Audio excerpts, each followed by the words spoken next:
today we really, our goal is, and I realized that the information online was a bit vague compared to most of our what are we going to do, but I really wanted us to talk a little bit about monetization of our businesses, because I mean we're in business to make money, and a lot of times what I find in doing these training courses, that obviously Jennifer participated in last year, and others that I've done, and the others that are going forward, is we keep discovering through conversation amongst these small kind of brainstorming mastermind teams, is that people are totally missing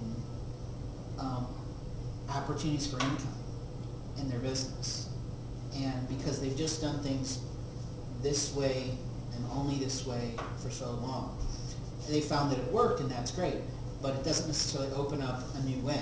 We also are in a situation where it used to be that you could expect loyalty from your consumers, from your customers. I mean, we were in America like that. That was one of the kind of the things about America, is that you did all this kind of business neighborly kind of things, and people gave you loyalty. Well, we as a group discovered that wasn't the case, with our previous establishment that we were dining at. And so, what we discover is that keeping people's business and loyalty is incredibly difficult. And what we also learned through these groups that I'm doing is that people don't realize how they lose sales and they lose referrals by little things that they do or little things that they say. And it's always interesting that I don't have to actually be the one to say them. Do you realize? It's the other members in the group who are saying, do you know that because you said that, you'll never get a referral from XYZ because of XYZ? And then they're like, sort of thing. So money is important to our business, obviously. Revenue is important to our business. And so that's really what I want to talk about today. I have just very little information because I really want to open this up to what people are comfortable sharing. The nice thing is we have no visitors. We're all, we've all been here together, some of us forever, She just keeps coming back. No, I'm just kidding. But anyway, if you flip the page over. Even though I keep getting booted off the website. I know. I just take that as a hit, shouldn't I? If you flip the page over, I'd like to give you some rough statistical data, and it has to be rough because I got out of the house without my paper, which has the numbers on it, and everybody knows I'm the Numerical Challenge. But there are multiple reasons why customers don't return, because no longer are we in the situation of loyalty. We cannot expect loyalty from anyone, and that's why we always have to differentiate ourselves and constantly be on top of mind for that. And Polly's got an awesome tool to help with that, and I'm excited that both Jane and she will be speaking for us coming up to kind of talk about that. But today we're talking about the millionaire mindset. Now, I'm sure there are maybe some millionaires sitting right here in the room, so take me to lunch sometime. Are you talking about business sales or net worth? Or I'm talking about, business revenue, true income, whatever, however you want to define this. I'm pretty loose about that. But the millionaire mindset, and a good number of businesses go into business because they're trying to make money, usually, right? So, just a thought. Just a thought. So the reality is, let's talk about that. Well, when we look at marketing, no matter what your business or product is, there's different ways to look at it. And if you're trying to become, if we use the idea of a millionaire, because it's an easy number to deal with, you can have one client that pays you $1 million, which is what the triangles represent on the left side. So one C is for client, or consumer, and they could pay you $1 million. And the very high end, obviously, leadership gurus like a John Maxwell or whatever, they probably can acquire that fee when they go in and speak at a major corporation, right, that has bazillions of dollars, okay? Or if you go down to the other end of the pyramid, you can have 1 million customers paying you $1, right? So it's not, this is why I say it's millionaire math, but then you've got these different things in between. Now, a lot of us don't necessarily have services that can, charge 25 grand. It would be great to sell cars for $25,000, but that's, not necessarily the possibility. But this is just to give us kind of a scope of the system of how this works, and that you've got to figure out exactly what a customer cost is for you, what the revenue is from them, that income from them, in order for you to figure out how many you're going to need to get to whatever your goal is, which is obviously what the right side is for. This is a private paper for you. Nobody's going to peek over your shoulder. You can use a pencil, which makes it even harder to read if you like.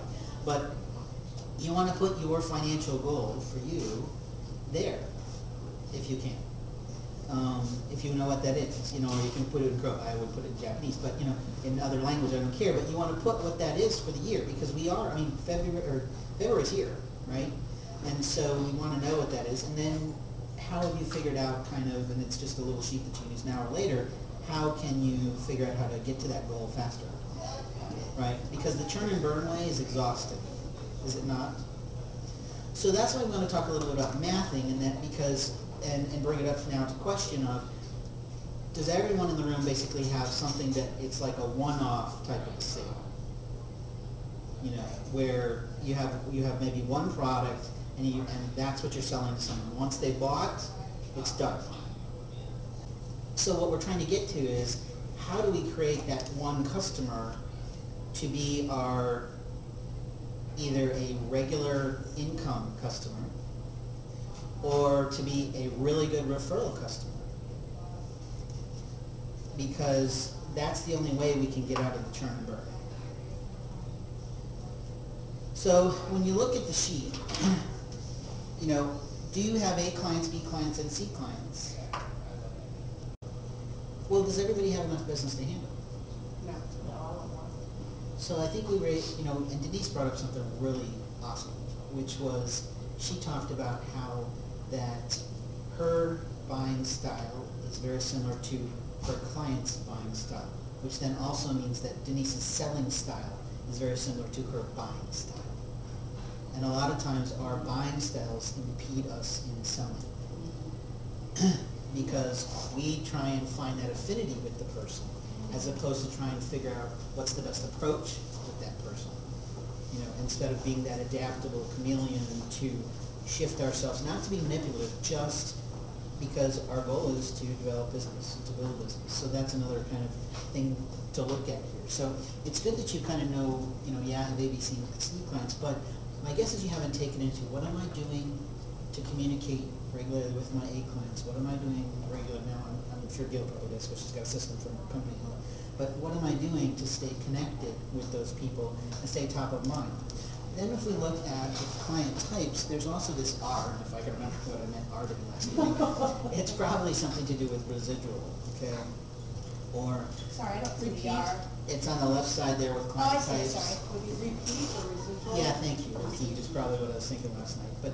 But the, you know, so with repeat, you know, well, like, great example is this wonderful marketing co-op we have with Mike, okay?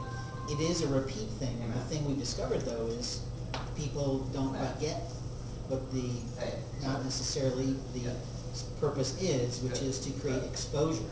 And exposure, in order to have exposure, you have to be doing it every time, right? You know, so that's the way, and I think, like I said, I attribute the fact that people know Blaze Communications solely to that publication.